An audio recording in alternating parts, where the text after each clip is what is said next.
Olá, eu sou o Felipe, eu sou médico de família, sou teleconsultor aqui do Telesaúde Goiás. Eu peço licença para você antes desse vídeo começar, porque eu gostaria de convidar os profissionais médicos e enfermeiros do SUS que atuam na atenção primária no estado de Goiás a utilizar o serviço de teleconsultoria aqui do Telesaúde Goiás. A nossa equipe de teleconsultores ela pode te ajudar a tirar dúvidas de casos atendidos na rotina e do seu serviço e sugerir conteúdo atualizado sobre os mais variados temas aí no contexto da APS. Basta fazer o cadastro no site do Telesaúde Goiás e aguardar a autorização. Depois, solicitar a sua teleconsultoria. Aguardamos vocês!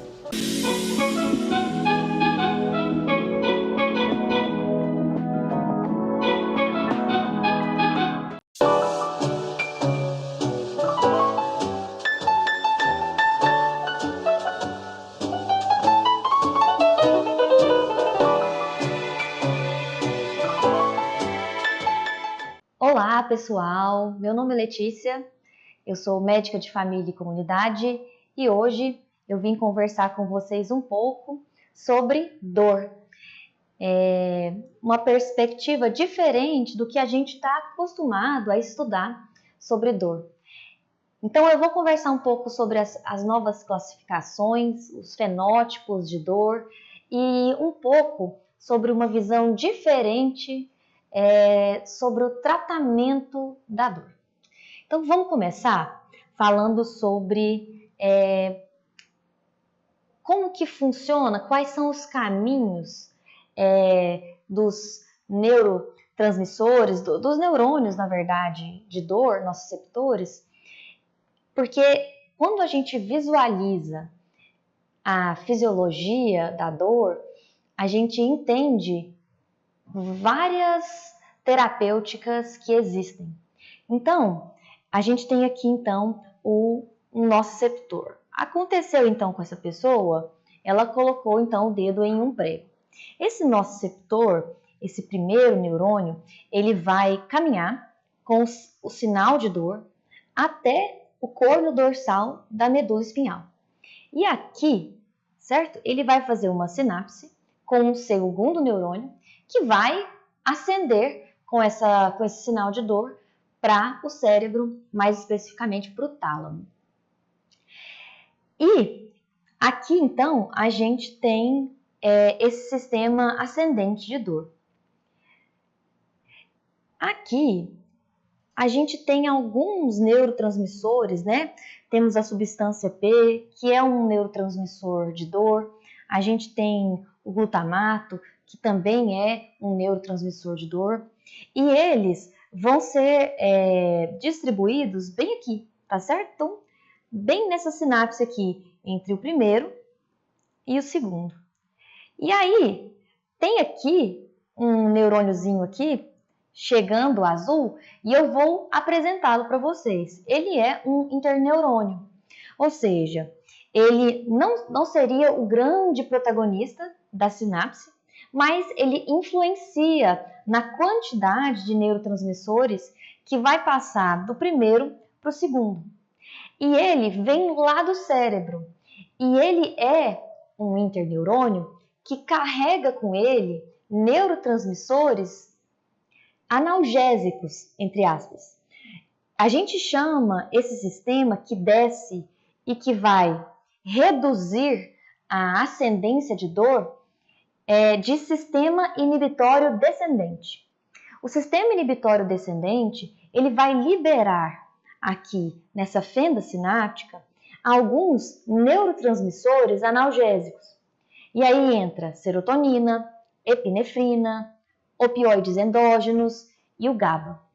Quando eles são liberados aqui, a dor que sobe do segundo para o terceiro, para fazer conexão com o terceiro lá no cérebro, sobe um pouco menor. E esse sistema inibitório descendente, ele é muito importante, principalmente quando a gente fala de dores crônicas e dores de um tipo que a gente vai chamar de dores nociplásticas ou dores primárias, que seriam dores em que não existe uma lesão aqui na periferia, né? Por exemplo, o grande exemplo aqui seria a fibromialgia. Na fibromialgia, como não existe um estímulo doloroso periférico, a gente vai trabalhar bastante no tratamento da fibromialgia, no fortalecimento desse sistema inibitório descendente. Então, eu vou ofertar para esse paciente, na verdade, substâncias ou então comportamentos que vão fortalecer esse sistema. Eu vou falar um pouco mais para frente sobre isso com vocês, mas eu queria que vocês tivessem uma noção dos caminhos aqui das sinapses de dor e da resposta cerebral à dor. Bom, a gente tem algumas divisões, classificações de dor que eu resumi um pouco nesse slide. Então, existe a dor aguda e a dor crônica, certo? A dor aguda é aquela que dura menos de 12 semanas ou menos de 3 meses. Dentre os tipos de dor, e a gente vai conversar sobre eles, então eu estou adiantando, existem 3 fenótipos de dor, que é a dor nociceptiva, que é a dor que vem de uma lesão tecidual, então acontece uma lesão a um tecido, só que ele é não neural, porque quando há uma lesão em um tecido neural, a gente chama de dor neuropática, é o tipo de fenótipo de dor. E existe um tipo de dor que a gente chama de dor nociplástica, que é um pouco daquela dor da fibromialgia, que é um tipo de dor processual, ou seja, o erro não está porque aconteceu uma lesão em algum lugar, na maioria dos casos. O erro está no processamento de dor. É uma pessoa que vai processar ou uma dor que não veio de uma lesão, ou então até existe uma lesão periférica, mas essa dor é processada de uma maneira extremamente exagerada. E aí a gente chama de nociplástica. A dor nociplástica, obrigatoriamente, sempre é crônica, tá certo? E as dores agudas, elas podem ser ou nociceptivas ou neuropáticas, mas elas também podem ser cronificadas. E aí a gente vai chamar elas de secundárias, certo? Porque a dor existe, pois é secundária a uma lesão. Bom, além disso, a gente também, sempre na hora de avaliar a dor, quando a gente vai avaliar os fenótipos, né? Porque cada fenótipo costuma ter um tipo de diagnóstico, um tipo de padrão, de característica de sintomas. Mas, além disso, a gente também avalia a porcentagem acometida de dor. Por exemplo, quantos % daquela região do corpo está sendo acometido? Vamos dar um exemplo de uma dor em ombro direito.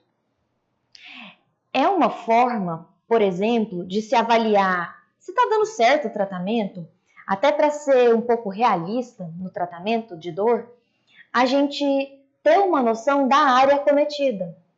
Por quê? Porque muitas vezes a resposta ao tratamento não vai estar somente na intensidade. Doutora, tá doendo menos agora, depois que você fez tal tratamento. Às vezes a intensidade não vai ser alterada de um tempo, de uma avaliação para uma reavaliação.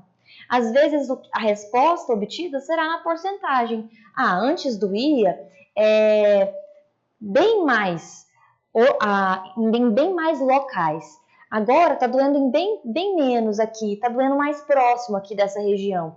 Então a porcentagem, ela também faz parte da nossa anamnese, do exame físico e também do registro do prontuário para você registrar evolução. A gente também vai avaliar a intensidade, o grau de incapacidade e o grau de sofrimento que aquela dor causa naquele paciente. Além disso, existem 3 tipos de manifestação dessa dor. Existe a manifestação da dor contínua, que é aquela dor que vai doer diariamente. O paciente convive com a dor. o tempo todo. E isso falando para dores crônicas, tá certo? Não dores agudas.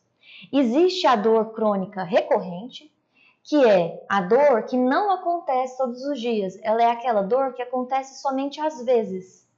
E existe um tipo de dor que é a dor contínua mais flare-up, ou então contínua que tem as agudizações, ou seja, dói todo dia, porém vai ter dias em que vai doer mais. E isso é o que a gente chama de dor crônica contínua mais flare-up, tá certo? E por que isso é importante a gente saber? Porque vai ter a terapia para a dor diária para aquele paciente, mas vai existir também uma terapia especial para quando esse paciente agudizar, certo? Bom, então vamos lá. Aqui eu coloquei no slide as definições, né, de os tipos de dor, dos fenótipos de dor que eu já tinha citado. Então, a dor nociplástica, como exemplo principal, né, para vocês nunca esquecerem, a dor da fibromialgia. Fibromialgia é um ótimo exemplo. Para vocês terem uma noção, um outro exemplo muito comum é a enxaqueca. Um outro exemplo de cefaleia é a cefaleia tensional. É um outro exemplo de dor nociplástica. Síndrome do intestino irritável. Então, o que é isso? É uma disfunção insuficientemente tecidual e mais processual ao longo do primeiro, segundo e terceiro neurônios sensitivos. Vou explicar. Então, ela é um tipo de dor mais processual, ou seja, esses neurônios, eles processam de maneira aumentada, não só aumentada, mas eles às vezes, vou colocar bem entre aspas, inventam a dor. Então, eles processam esse caminho de dor de uma maneira diferente, de uma maneira exagerada. Então, por que é insuficientemente tecidual? Porque, na maioria das vezes, por exemplo, fibromialgia, não há lesão tecidual. Enxaqueca, não há lesão tecidual. Cefaleia tensional, não há lesão tecidual. Porém, por exemplo, eu tenho uma bursite no ombro. Só que o que acontece é que eu deixei essa bursite cronificar. E aí, além dessa dor, e a bursite, pela definição, olha só da definição da dor nociceptiva, é um dano real ou potencial a um tecido não neural, certo? Então, é uma bursite, é uma tendinite, é um corte na pele, enfim. A bursite, ela é um tipo de dor nociceptiva. Só que eu deixei essa dor nociceptiva se cronificar. E em alguns casos, o que acontece? Cronifica e a ausência do tratamento pode surgir, além da dor nociceptiva, uma sensibilização dessa região aqui e também dos neurônios, e surge esse segundo tipo de dor, que é a dor nociplástica. Às vezes, a bursite, ela convive, então, com a dor nociceptiva e a dor processual. Os meus neurônios começam a processar a dor da bursite de uma maneira muito aumentada, muito desproporcional à dor real, certo? Por isso que é insuficientemente tecidual, porque não necessariamente é uma dor que mesmo quando há lesão do tecido, é explicada 100% na mesma proporção daquela dor real que o tecido produz. Bom, e existe a dor neuropática, que é a dor de uma lesão do sistema nervoso. Exemplos de dor neuropática, né? Uma dor, uma neuralgia pós-herpética, ou seja, teve um herpes zoster e agora lá está doendo por uma lesão de nervo. Outro tipo de dor neuropática muito comum é uma dor de hérnia de disco, uma dor por compressão de raiz nervosa da coluna. Enfim, existem dores, então, existem esses três tipos de fenótipo de dor. E existe um quarto tipo, que é o tipo de dor de origem desconhecida, que é quando essa dor não se encaixa em nenhum dos outros três tipos. E aqui, eu até tirei essa imagem do Instagram do Dr. Leonardo Ávila, que é um fisioterapeuta doutor mesmo, PhD em neurociência da dor, que eu gosto muito dessa imagem, que ele fala o seguinte: aqui nós temos 8 pacientes que têm uma dor na região lombar, que tem a mesma intensidade, é acometida a mesma porcentagem diária, né, acometida de dor, mas todos os 8 possuem tipos de dor diferentes. Por exemplo, aqui a vermelha é os 3 tipos de dor nociceptiva. As verdes aqui são as neuropáticas e a azul a nociplástica. Química inflamatória por exemplo, oriunda, por exemplo, uma dor lombar oriunda de um desgaste entre as facetas das vértebras. Lá vai ter uma inflamação e aí vai ser produzido nessa região uma sopa inflamatória, um monte de neurotransmissor inflamatório. O tipo de dor química não inflamatória ou isquêmica, por exemplo, pode ser um ponto gatilho aqui na musculatura paravertebral, no músculo, por exemplo, longuíssimo do dorso. Então, é uma dor lombar na mesma região, só que um mecanismo completamente diferente. Mecânica ou tissular, geralmente, é uma dor de manutenção postural. As neuropáticas, olha só, neuropática periférica. Por exemplo, aqui pode ter sido um lugar de um herpes zoster. E aqui ficou, então, essa neuropatia pós-herpética, né, a neuralgia pós-herpética. Na neuropática central, pode ser uma raiz, ou então, pegando um pouco ali uma compressão medular por uma hérnia de disco, por exemplo. Seria uma dor também na mesma região por conta de uma lesão neuropática. A nociplástica verdadeira é aquela onde não há lesão. Um exemplo seria uma pessoa com fibromialgia que está doendo na região lombar. E a nociplástica aumentada é aquela que eu falei para vocês do caso da bursite. Aqui tem uma lesão, ou então já houve uma lesão, mas agora dói por conta de um processamento errado. E existe o tipo de origem não detectável. Então veja a importância de saber os tipos de dor, porque cada tipo de dor tem um tratamento diferente.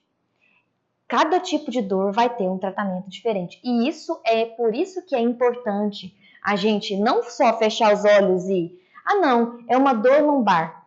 Nem toda dor lombar é a mesma. E eu falo da dor lombar porque é a dor mais comum, certo? É os tipos de dor mais comum, né? Tem a dor lombar, tem a dor de cabeça, tem a dor no ombro, joelho. Enfim, aqui é um exemplo que a gente tem de 2 tipos de dor onde o tratamento é completamente diferente.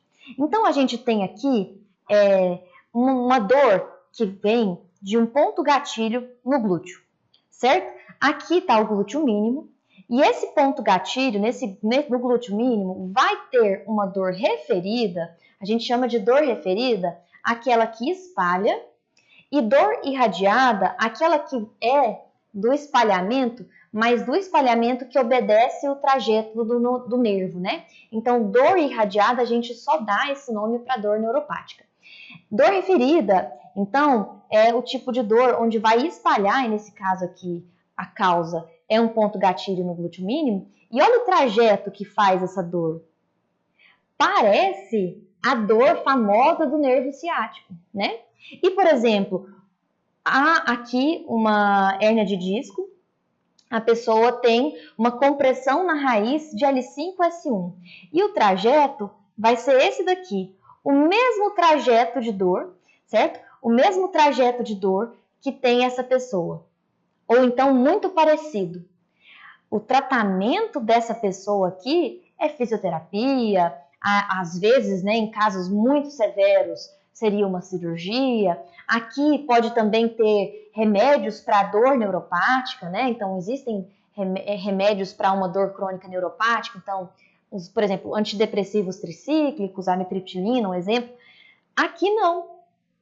Aqui, o tratamento principal é o agulhamento seco. Vir com uma agulha bem fininha de acupuntura e desativar esse ponto gatilho, esse nozinho no músculo. Outra forma seria a compressão isquêmica, né? Apertar esse ponto gatilho. Então veja que a dor é super parecida uma com a outra, mas são dores que precisam de uma avaliação porque os tratamentos são completamente diferentes. E aí, assim, reforçando algumas coisas, né? É bom a gente localizar a dor, principalmente se ela é de origem central ou periférica, ou ambas, né? O mecanismo é importante, a gente acabou de ver a importância que é ver o tipo de fenótipo de dor, porque cada fenótipo tem praticamente um tratamento diferente. Os fatores de agravamento, né, que a gente vai conversar aqui embaixo. Por exemplo, não negociar mecanismos cognitivos, emocionais, sociais, ambientais e de estilo de vida. Por exemplo, nessas dores, principalmente falando em dor crônica, sono, presença ou não de algum transtorno de humor, né? Então depressão, ansiedade, sedentarismo ou então uma pessoa ativa fisicamente, se ela está tendo algum tipo de sofrimento emocional, ou então algum tipo de dificuldade social, ambiental, tudo isso pode ser um fator que agrava a dor daquele paciente. E a gente também, e isso aqui entra num tema que é novo agora nessa aula, que é procurar pistas de sensibilização, seja central ou periférica. O que é essa sensibilização? A dor ela vai se mantendo no corpo e o corpo ele vai se adaptando de tal forma que ele vai começando a ficar cada vez mais sensível para o mesmo estímulo. Então, eu vou dar um exemplo. Um ótimo exemplo é a sensibilização periférica. Olha só, envolve uma redução do limiar dos neurônios nociceptivos da periferia. O que significa? Olha só, aqui a gente tem 1, 2, 3, 4, 5. Então, vamos supor que a gente tem 5 bolinhas estimulando aquele primeiro neurônio sensitivo, certo? Para a dor. E aí, ele vai passar uma certa quantidade aqui de bolinhas lá na medula para o segundo neurônio, certo? Para chegar lá no cérebro. O que significa essa sensibilização, no caso a periférica? Significa que a mesma quantidade de bolinhas, agora elas vão produzir muito mais dor, elas vão mandar muito mais estímulo de dor do que antes. Por quê? Porque agora a gente tem muito mais receptores e também não só a quantidade de receptores para esses neurotransmissores de dor acontecem na sensibilização periférica, quanto eles agora são ativados de maneira muito mais fácil. Então, o limiar para ele de fazer a transdução do sinal, dessa sinapse, agora é muito menor. Então, às vezes, por exemplo, vou desenhar aqui, uma setinha passava pelo neurônio e produzia uma setinha de dor. Agora, o mesmo estímulo de dor, uma setinha, passa 3 setinhas de dor. Por quê? Porque tem mais receptor e esses receptores, além da quantidade, eles também se ativam mais fácil. Aqui, então, também vai ter um fenômeno de espalhamento da dor. Lembra que eu falei para ver a área? Acontece na dor crônica, às vezes, de aquela dor que era muito bem localizada, ela se tornar mais espalhada. Então, áreas adjacentes, elas também serão capazes de produzir estímulos dolorosos. E o que é a sensibilização central? A sensibilização central ela vai acontecer na medula e lá no cérebro, certo? O que é essa sensibilização central? Mais ou menos a mesma coisa que acontece na periferia. Esse neurônio aqui, que sobe com o estímulo de dor, ele vai ficar mais sensível aos transmissores, aos neurotransmissores. Então, também vai acontecer uma redução do limiar, tá certo? Localizado no sistema nervoso central. Então, seja na medula espinhal ou então tronco encefálico, córtex, enfim. Mesmo local, quer dizer, mesmo mecanismo, então um mecanismo semelhante, só que acontecendo no sistema nervoso central. E aqui a gente vai ter também a avaliação, por exemplo, da alodine e da hiperalgesia. Uma das formas que eu trouxe aqui para a gente avaliar isso é com esses testes, né? A gente avalia bem a alodínia e a hiperalgesia com alguns testes. Por exemplo, a alodínia seria pegar algum estímulo doloroso, né? Uma agulhinha, às vezes na pontinha daquele martelo de teste de reflexo, né? Tem também como se fosse uma agulhazinha para estimular ou seja, para gerar um estímulo doloroso no paciente. E aí, comparar com uma região onde você suspeita que está normal. Então, por exemplo, a gente vai pegar a região de dor daquele paciente e vai levar a agulha naquela região. E com a mesma pressão, a gente vai estimular uma região sã, ou seja, uma região saudável. Então, vamos supor que eu tenho uma dor no ombro. Vou pegar uma agulha e vou estimular o meu ombro com aquela agulha. E o paciente, então, vai sentir uma certa quantidade de dor. Eu vou pegar a mesma agulha e vou fazer a mesma pressão em uma região saudável, no meu ombro saudável, por exemplo. Se ele estiver com hiperalgesia, ele vai sentir muito mais dor ao estímulo dessa agulha do que nessa região. E isso, a hiperalgesia, pode ser, sim, um sinal de sensibilização.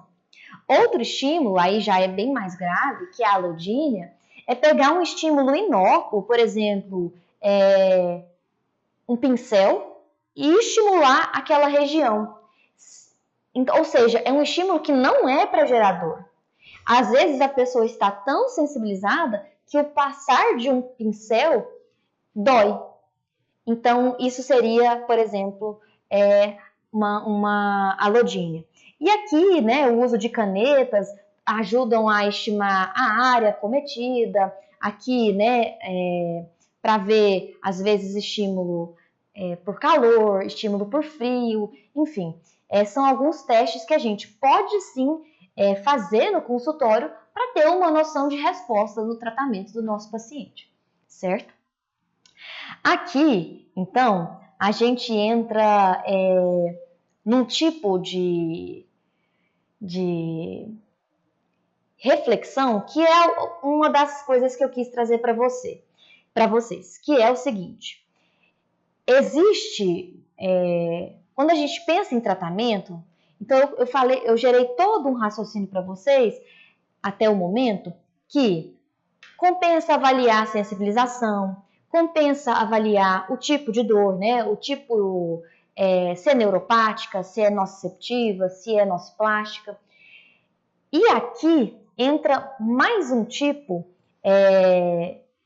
de conceito que vai justificar um pouco tudo que a gente construiu até agora.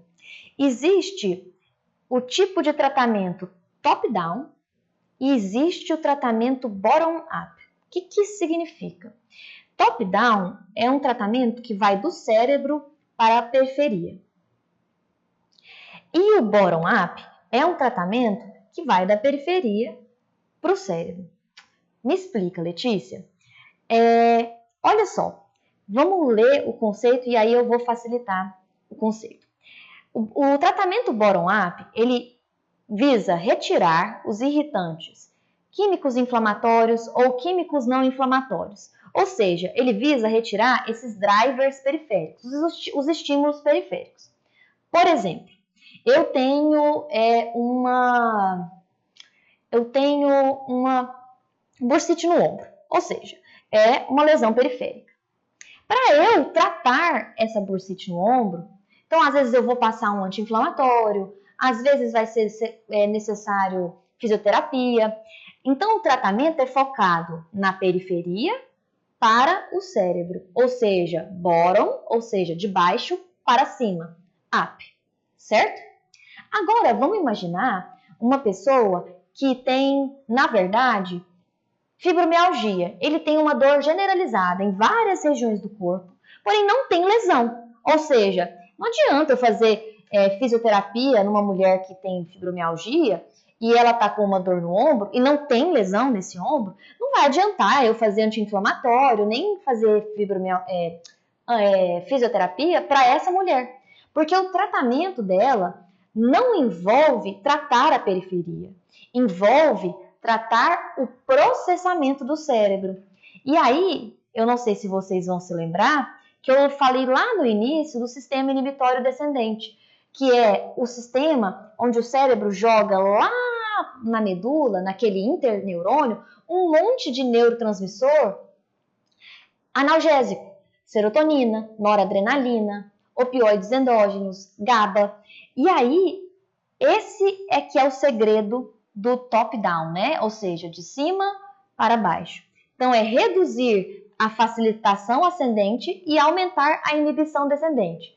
Isso de reduzir a facilitação ascendente é aqueles casos onde tem uma lesão, existe a lesão, mas ela manda um sinal completamente desproporcional. Aí a gente vai realmente tratar também a periferia. E aqui eu trouxe alguns exemplos. Aqui é um exemplo do que eu venho falando. Eu só quis trazer um desenho. Então, por exemplo, eu tenho aqui uma tendinopatia do supraespinhal, certo? O problema está aqui. O problema não é de processamento, os neurônios não estão sensíveis. Podem estar, é claro, mas isso tudo eu tenho que ver. Vamos supor, então, a tendinopatia, ela é uma dor nociceptiva. O local dela é periférico. E vamos supor que não tem sensibilização. Está doendo bem naquele local, os neurônios de dor, eles não estão sensibilizados, estão com as respostas reais, normais. Como que vai ser o tratamento? Vai ser bottom-up, ou seja, eu vou fazer fisioterapia, eu às vezes vou passar anti-inflamatórios, né? Porque é uma dor nociceptiva química inflamatória. Então aqui o segredo está em fazer o quê? Diminuir a ascendência da dor. Esse aqui que é o tratamento. O problema, então, não está aqui. Então eu não preciso, teoricamente, mexer aqui. Eu preciso mexer só no sinal que sobe, ou seja, tratar o tendão do supraespinal. Agora, já na fibromialgia, por exemplo, temos uma paciente, então, com uma dor nociplástica, certo? Aqui, os locais, teoricamente, são periféricos, porém, não tem lesão. Dói o joelho, mas não tem lesão no joelho. Dói o quadril, mas não tem nenhum machucado no quadril. Dói o ombro, mas não tem machucado no ombro. Nesse caso, nós teremos que fazer um tratamento top-down, ou seja, de cima para baixo, fortalecendo o sistema inibitório descendente. E só a nível de curiosidade, né? Eu falei para vocês que aqui desce serotonina, noradrenalina, desce GABA. E a gente sabe muito bem, por exemplo, que são os remédios que a gente usa bastante na fibromialgia, são alguns remédios desses. Eu vou usar, por exemplo, a pregabalina, a gabapentina. Às vezes eu vou usar algum dual, né? Uma duloxetina, por exemplo, porque o quê? Ela vai liberar serotonina, noradrenalina. A gente vai estimular essa pessoa a ter um sono bom, a fazer exercício físico. Por quê? Tudo isso, né? Um dos tratamentos principais da fibromialgia é exercício físico. E por quê? Porque ele fortalece esse sistema inibitório descendente. Sono de qualidade, ter um estado emocional também equilibrado nesses pacientes que têm, tipo, aqui eu errei, tá, gente? Aqui não é neuropática, aqui é nociplástica, só para ficar claro. Nesses pacientes, principalmente nociplásticos, onde costuma sim ter sensibilização, né? São os pacientes que são sensibilizados, a gente vai tentar fortalecer esse sistema, tendo um emocional melhor. Então é importante a gente checar sono do paciente, checar o emocional daquele paciente, checar se ele está tendo uma boa qualidade de vida, se ele está tendo a atividade física presente na rotina. E algumas vezes a gente vai entrar com medicações para fortalecer esse sistema. E eu finalizo a aula com essa frase, né, que é explique sobre a dor para o paciente, porque foram vários os casos de dor crônica, principalmente, em que fez toda a diferença eu desenhar para o paciente o caso dele. Então, às vezes, eu tive que desenhar o caso dele, desenhar lá, olha, o senhor tem uma dor na coluna, porém, faz muitos anos que o senhor tem essa dor. Então, explicar para ele de maneira, né, fácil, que às vezes tem que fortalecer o sistema inibitório descendente, junto com os remédios. Então, assim, a educação em dor, inclusive, para o paciente, faz parte do tratamento. Melhora a dor do paciente, educá-lo sobre o caso dele, certo? Então, eu agradeço e, enfim, espero que tenha aberto a mente de vocês um pouco para esses conceitos de dor. Até mais!